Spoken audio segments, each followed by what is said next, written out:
அனைவருக்கும் வணக்கம். இன்னைக்கு நம்ம பார்க்க போகிறது எழுத்தாளர் ஜெயமோகனோட 100 நாற்காலிகள் புத்தகத்தை பற்றி பார்க்க போகிறோம். அதுக்கு முன்னாடி என்னுடைய சேனலில் இது வரைக்கும் சப்ஸ்கிரைப் பண்ணாதவங்க சப்ஸ்கிரைப் பண்ணுங்கள், லைக் கமெண்ட் ஷேர் பண்ணுங்கள்.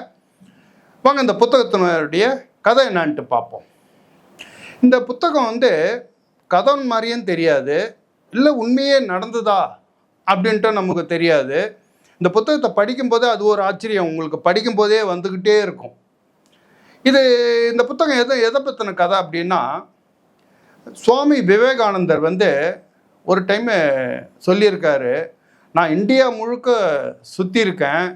இந்தியா முழுக்க இந்த ஜாதி வெறி, தாழ்த்தப்பட்டவங்களை ஒரு மிருகம் மாதிரி நடத்துறது, இது நான் எல்லா இடத்துலையும் பார்த்துருக்கேன். இது இந்தியாவில் இந்த தாழ்த்தப்பட்டவங்களை கேவலமாக நடத்துறதை தவிர்க்கவே முடியாது. எல்லா மாநிலத்திலையும் இருக்குது. ஆனால் கேரளாவில் இது ரொம்ப ரொம்ப மோசமாக அடிமட்டத்தில் ஒரு ஒரு சாக்கடை ஓடிக்கிட்டு இருக்கா மாதிரி கேரளாவில் இந்த தாழ்த்தப்பட்டவங்களையும் கீழ்மட்ட ஆளுங்களையும் நடத்திட்டு இருக்காங்க அப்படின்னு சொல்லியிருக்காரு விவேகானந்தர். அதுக்கு அவர் அது சொன்னது மாதிரியே கேரளாவில் இந்த நாயாடிகள் அப்படின்ட்டு ஒரு இனம், இந்த குறவர் இனத்தில் அது ஒரு பகுதி போல் இருக்குது. அந்த நாயாடிகள்ன்றவங்களை கேரளாவில் எதிர்க்க பார்த்தாலே கல் எடுத்து அடிப்பாங்களாம். எதிர்க்க பார்த்தாலே கல் எடுத்து அடித்து அங்கேயே அடித்து கொன்று போட்டு எரிச்சிருவாங்களாம். அவ்வளோ மோசமாக அந்த நாயாடிகளை கேரளாவில் நடத்தியிருக்காங்க. அதனாலேயே அந்த நாயாடிகள் என்ன பண்ணுவாங்களாம் தெரியுங்களா, பகலில் வெளியில் வரவே மாட்டாங்களாம். உள்ளே எங்கன்னா ஒரு புதற்குள்ளியோ இல்லை குகைக்குள்ளியோ இது பண்ணிட்டு நைட் ஆனால் தான் வெளியில் வருவாங்களாம். நைட்டுக்கு தான் வெளியில் ஏதாவது ரோட்டில் கிடக்கிறத, குப்பை தொட்டியில் கிடக்கிறத ஏதாவது எடுத்து சாப்பிடுவாங்களாம். பகலில் வெளியிலே வர மாட்டாங்களாம். பகலில் வெளியில் வந்தாலே ஜனங்களுடைய தொல்லை, கல் எடுத்து அடிக்கிறது ஓட விடுவாங்களாம். அப்படியே இவங்களுடைய இதுவே இந்த எலி, இந்த பூனை, இந்த மாதிரி இதெல்லாம் பிடிச்சி சாப்பிட்றது, இதுதான் இவங்களுடைய உணவு பழக்கம். இல்லைன்னா இந்த கல்யாணத்தில் எங்கேயாவது ஒரு இடத்துல சாப்பாடை தந்து குப்பையில் கொட்டுவாங்க பாருங்கள், அதை நாய்க்குடியே ஓடி போய் பிச்சு இது பற்றி எடுத்து சாப்பிட்றது, அதுவும் ஜனங்க பார்க்கக்கூடாது. எல்லாரும் அந்த சந்தில் அப்படியே ஒளிஞ்சுன்னு இருப்பாங்களாம். இப்படியாப்பட்ட ஒரு இனத்திலிருந்து ஒரு பையன் வெளியில் வரான். அந்த பையனை காப்பாற்றுறது அவங்க அம்மா தான் இதே மாதிரி பகல் முழுக்க வெளியில் வராமல் ஒரு இடத்துல அடைக்காந்து நைட்டன்னா அந்த பையனை தூக்கின்னு கையில் பிடிச்சின்னு தரன்னு வலிச்சிட்டு ஏதாவது ஒன்றத்தை கீழே கிடக்கிறதெல்லாம் பொறிக்க அந்த பையனுக்கு கொடுத்துட்டு, அந்த பையன் உடம்பு முழுக்க சொறி சருங்க அது எல்லாம் சொத்துக்கு வழி இல்லாத அப்படி அந்த பையனை வளர்க்குறாங்க. அந்த பையனை தற்செயலாக அங்கே ஒரு ஆசிரமம் ஒன்று உருவாகுது கேரளாவில். அந்த ஆசிரமத்தில் இந்த மாதிரி தாழ்த்தப்பட்ட ஜனங்களுடைய குழந்தைகளை போயிட்டு படிக்க வைக்கணும் அப்படின்னு சொல்லிட்டு பிரஜானந்தர் அப்படின்ற ஒரு சுவாமி ஒரு ஆசிரமம், அவர் நாராயணகுரு நடராஜ குரு இந்த இதிலேருந்து வந்த வழியில் வந்தவர். அவர் தான் இந்த பையனை தற்செயலாக கூப்பிட்டு போயிட்டு நல்லா சீக்காலாம் போட்டு நல்லா தேய்ச்சி அந்த பையனை உட்கார வச்சு சாப்பாடு போடுறாரு. சாப்பாடுன்னொன்னே அந்த சாப்பாடை தூக்கிட்டு வெளியில் ஓடுறதுக்கு தான் ஏன்னா அவங்க வழக்கமாக அடிக்கிறதுக்கு வருவாங்களாம். சாப்பாடு போடும்போது அடிப்பாங்களாம். இங்கே உட்காந்து சாப்பிடுவாங்க. அதே பயம் அந்த பையனுக்கு. அப்போ தான் அந்த சாமி என்ன பண்ணுறாரு, அந்த பையனை உட்கார வச்சு சாப்பாடு போட்டு அந்த சாமி வழியாக அவன் கொஞ்சம் கொஞ்சமாக ஸ்கூலில் சேர்ந்து படிக்க ஆரம்பிக்கிறான். அவர் தான் படிக்க வைக்கிறார். படிடா படித்தாதான்டா உனக்கு எதிர்காலம் அப்படின்னு சொல்லிட்டு படிக்க வச்சு அந்த நாயாடிகள் என்ற பயங்கரமான தாழ்த்தப்பட்ட அந்த இனத்திலிருந்து அந்த பையன் நல்லா படித்து ஐஏஎஸ் ஆகிறான். அந்த சுவாமி சொல்லுவார், உன் இனத்துலேருந்து நீ வரணுன்னா நீ டிகிரி படிச்சனா போகாது, ஒரே ஒன்று ஐஏஎஸ் ஆகி கலெக்டர் ஆகணும் அப்படின்னு சொல்லியே அந்த பையன் ஐஏஎஸ் படித்து கலெக்டர் ஆகிறான். ஆயிட்டு அதுக்கப்புறமும் அவனை அந்த இனத்தை அந்த தாழ்த்தப்பட்ட ரீதியாக ஜனங்களால் அவன் எந்த அளவுக்கு பாதிக்கப்படுறான். முக்கியமாக இவன் ஒரு நல்லா வாழ்ந்துட்டு இருக்கும்போது இவங்க அம்மாவால் இவன் எந்தெந்த இடத்துலலாம் அவமானப்படுறான். இவங்க அம்மா அவங்களுக்கு இந்த பையன் சட்டப்பட்டால பயப்படுவாங்க. அடிப்பாங்கடா, சட்டெல்லாம் போடாதடா, அடிப்பாங்கடா, சட்டெல்லாம் போடாதுங்களான்னு சொல்லிட்டு இவனால எடுத்து சொல்லவே முடியாது அந்த அம்மாவுக்கு.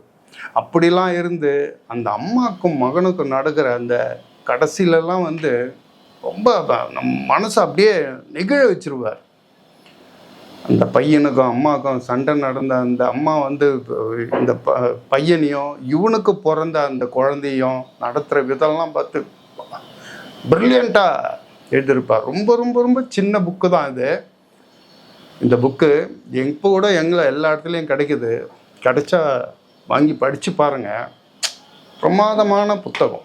இந்தமாரி புத்தகங்கள்லாம் வந்து படிக்கிறதுக்கே நமக்கு வந்து ஒரு தனி மனநிலை வேணும்.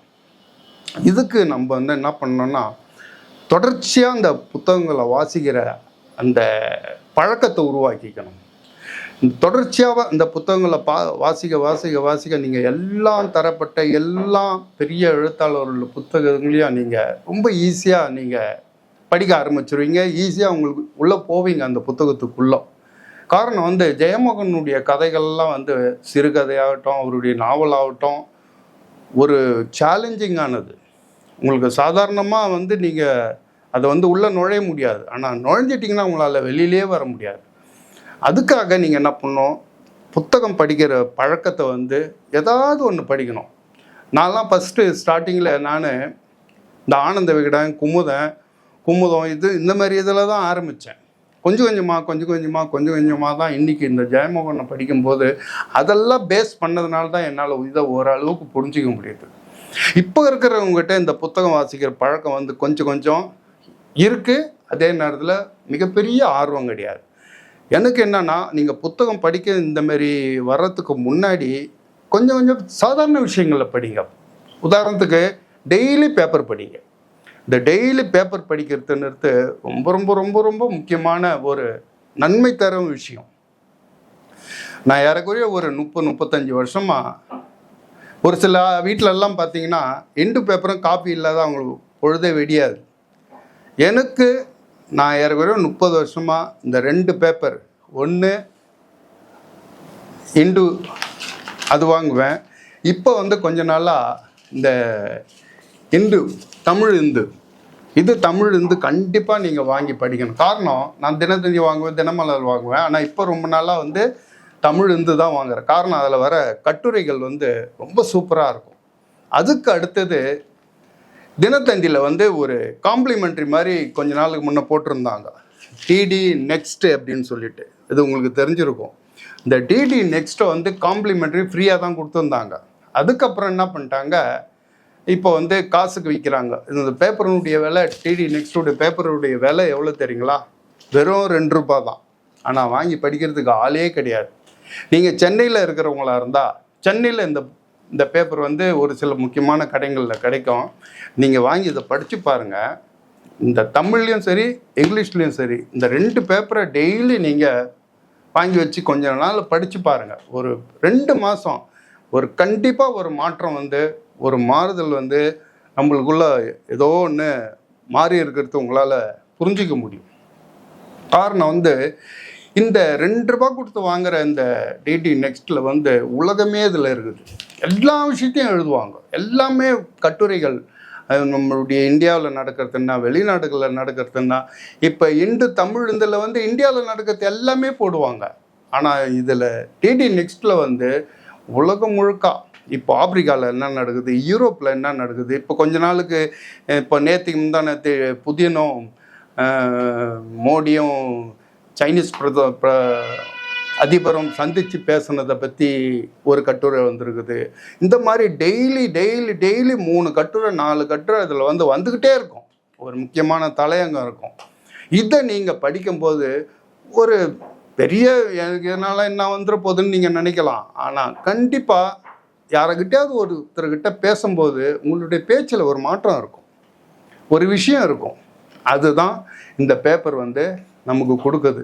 இந்த மாதிரி பேப்பர்களை அப்படியே படிக்கும்போது தான் நீங்கள் ஜெயமோகன் மாதிரி ஆளுங்களுடைய புத்தகத்தை ரொம்ப ஈஸியாக, அவருடைய விஷ்ணுபுரம், அவருடைய காண்டீபம், அவருடைய மற்ற சிறுகதைகள், அவருடைய 5 நெருப்பு அப்படின்னு ஒரு புக்கு படித்தோம். பிரமாதமானது.